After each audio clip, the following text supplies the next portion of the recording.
Ramogi jwang kwadhi mbele wado ni jogo makedo na tero mag oganda e kaonti ma Homa Bay koro dwani tim nonro matut ewi wach mar gedo mar apaya mano wuok otieno Barsango nyaka Sofia boma ma Homa Bay ma gedo mare otim gi migepe ariyo mopogore mag piny owacho.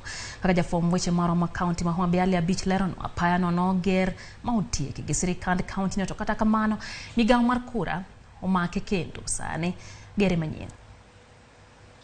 Apaya no mawuok Otieno bato dhi Sango machwe nyaka kar dak ma Sofia e boma ma Homa Bay en achiel kuma peni ma opogore mano chake gi sirikand kaunti ma Homa Bay mane dhi muonyo omenda milion 9.2 e ward no te e bwo chenro ma dongruok e wards mantie kaunti no ma ong'ere ne ward based projects. Gedo mar apaya no ne otim gi piny owacho ma Homa Bay dwe mokalo ma otieki, to sani koro gedo mare ochakore kendo manyien gi migawo mochune gedo mag apeni e bombe Kenya Urban Roads Authority KURA ka gigolo oko mar mane sirikand kaunti otiyogo e loso apaya no. Ndara ni nyiche kolose gi the county government ma Homa Bay to a listing under the Roads Act.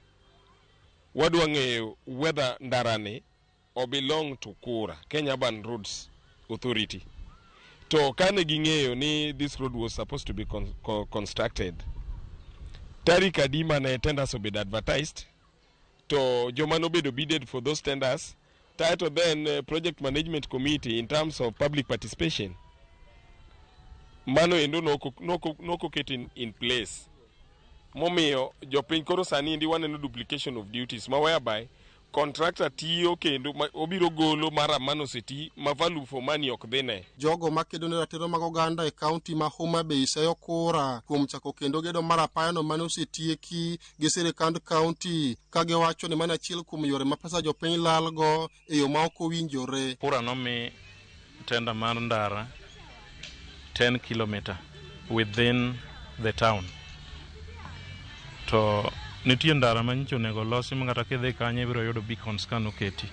Ndara mawuok Sofia kochomo kona Mbaya nyaka pedo health center. Nyaka sani pok wang'e gimomiyo owe ndara.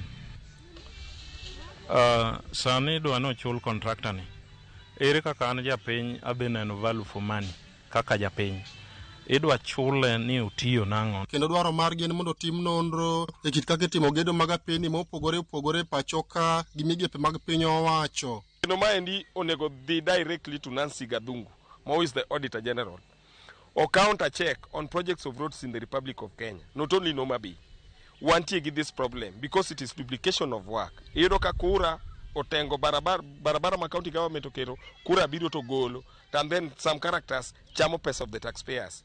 We won't allow this. Jatend migawo ma ochune gedo mag apeni e kaunti ma Homa Bay Danisho Nyango okoni tudruok makare ne okobedo e kindgi kod migawo mar KURA kapok ne chako gedo mar apaya no, ka okoni gibiro dhi nyime kotimo gedo mag apeni mamoko e wuodo no, to mano koro giwe lwet migawo no kata odok ni pesa ma jopiny to ne osetiye. County government mar Homa Bay through this department of roads nyose yawe manose gravel manyose loso drainage works mare maber, to wayudo ka jo KURA be obiro dwaro keto lam. Ne ok obedo maber nikech de wang'e ni ne gibiro loso barabara no, gidwa keto lam dino kwa gravel, dino kwa keto mara e yorno, be dino kwa tie e yorno.